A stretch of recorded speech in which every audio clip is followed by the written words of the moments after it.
የአረብ ሊግና የእስላማዊ ሀገራት ትብብር ድርጅት አባል ሀገራት የእስራኤልን ጥቃት ለመመከት በጋራ ለመስራት መስማማታቸውን ጠቁመዋል። ትላንት በኳታር መዲና ዶሃ በተካሄደው በዚህ ጉባኤ ላይ አባል ሀገራቱ እስራኤል በኳታር ላይ የፈጸመችው ጥቃት በፍጹም ተቀባይነት የለውም ሲሉም ተቃውመዋል። ይህ በእንዲህ እንዳለ እስራኤል በጋዛ ሲቲ የእግረኛ ጦሯን ማሰማራቷን ተከትሎ ፍልስጤማውያን ከተማዋን ለቀው በመሰደድ ላይ ይገኛሉ። ሪፖርተራችን ዘነበ ኃይሉ በዚሁ በመካከለኛው ምስራቅ አሁናዊ ሁኔታ ላይ ያተኮረ ትንታኔ ያሰናድቷል። እንመልከተው።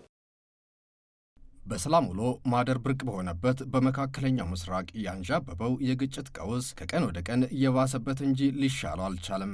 እስራኤል በጋዛ በጀመረችውና ሐማስን ለአንዴና ለመጨረሻ ጊዜ ማስወገድ በሚለው ዘመቻዋ ሕይወታቸውን ያጡት ፍልስጤማውያን ቁጥር በየቀኑ እያሻቀበ ወደ 70 ሺህ መጠጋቱ ደግሞ የቀውሱን መባባስ ያመለክታል።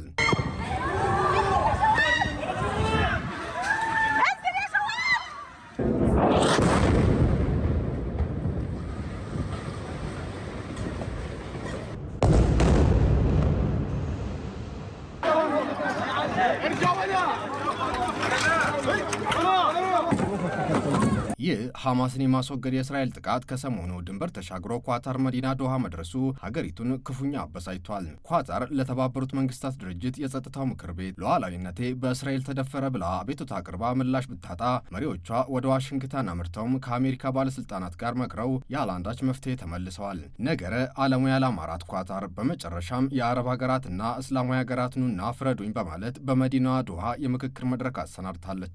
ትላንት በተካሄደው በዚህ ጉባኤ ላይ የተገኙት የኳታሩ መሪ ኢሚር ታሚም ቢን ሐሚድ አልታኒ የእስራኤልን ጥቃትና የጋዛን ግጭት በማውገዝ ነበር መድረኩን የከፈቱት። የአረብ ሊግ ዋና ጸሐፊ አህመድ አብዱልቃድር ባደረጉት ንግግር ደግሞ የእስራኤል እያንዳንዱ ድርጊት ፈጽሞ አይረሳም ብለዋል። Allow me to address the Israeli population. የእስራኤልን ሕዝብ ለመናገር ይፈቀድልኝ። መንግስታችሁ በስማችሁ እየሰራ ያለው ነገር መቼም ሊረሳ አይችልም። ወንጀሎች አይረሱም። 63,000 ንጹሃንን መግደል እንዲሁም መላውን የጋዛ ሕዝብ ማስራብ ከቶም ሊረሳ አይችልም። በቅርቡም የእስራኤል ታጋቾች እንዲለቀቁና የተኩስ አቁም ስምምነት እንዲደረስ አሸማጋይ ሆና ስታገለግል በቆየችው ሉዓላዊቷ ኳታር ላይ የተፈጸመው ጥቃት አይረሳም። Acting as a mediator with an effort to put an end to the war and have the Israeli captives released cannot be forgotten. ታዲያ የአረብ ሊግና የእስላማዊ ሀገራት መሪዎች የእስራኤል ተመሳሳይ ጥቃቶችን ለመከላከል አቅማቸውን ለማሳደግና በጋራ ለመቆም መወሰናቸውን የገለጹት We condemn it as it is. የእስራኤል ድርጊት ዓለም አቀፍ ሕግን የጣሰ በመሆኑ እናወግዘዋለን። ጥቃቱ መላውን መካከለኛውን ምስራቅ ወደማያባራ የግጭት ቀውስ ውስጥ የሚዘፍቅም ነው። ዮርዳኖስ ባላት አቅም ሁሉ ከእናንተ ጎን ትቆማለች። ሀገራችን መሰሉን የእስራኤል ጥቃት ለመከላከልና ለማስቀረት በሚደረግ ማናቸውም እንቅስቃሴ ላይ ትሳተፋለች።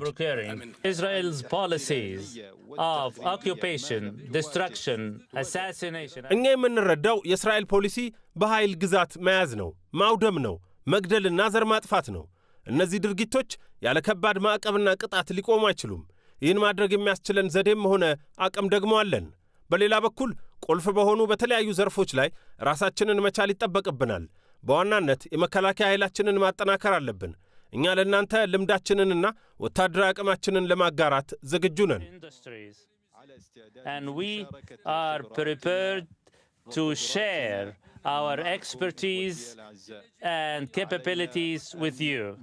የጉባኤው ተሳታፊዎች በጋዛ እስራኤል እየፈጸመች ያለችውን ጥቃት ያወገዙ ሲሆን በእስራኤል ላይ የሚደረገው ዓለም አቀፍ ጫና እንዲበረታም ነው የጠየቁት። ይህ በእንዲህ እንዳለ በተመሳሳይ ቀን ወደ እስራኤል የተጓዙት የአሜሪካ ውጭ ጉዳይ ሚኒስትር ማርኮ ሩቢዮ ከእስራኤል የኳታር ጥቃት ጀርባ ሀገራቸው እንደሌለች ነው የተናገሩት።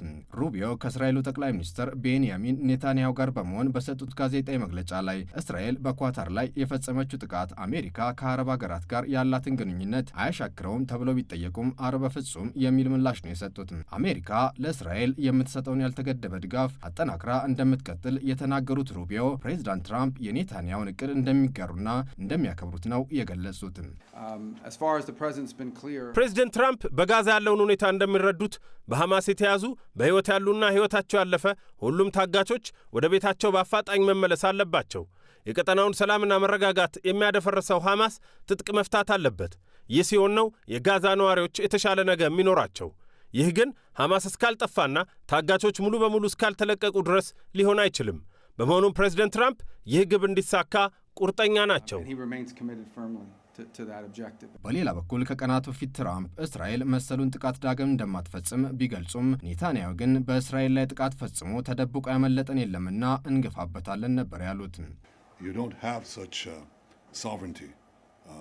ለአሸባሪዎች ክፉ ነገራቸውን ለመደገስ የሚመቻቸውን መጠለያ አሰናድተህ ከሰጠህ በኋላ ሉዓላዊነት የሚባል ነገር ሊኖርህ አይችልም።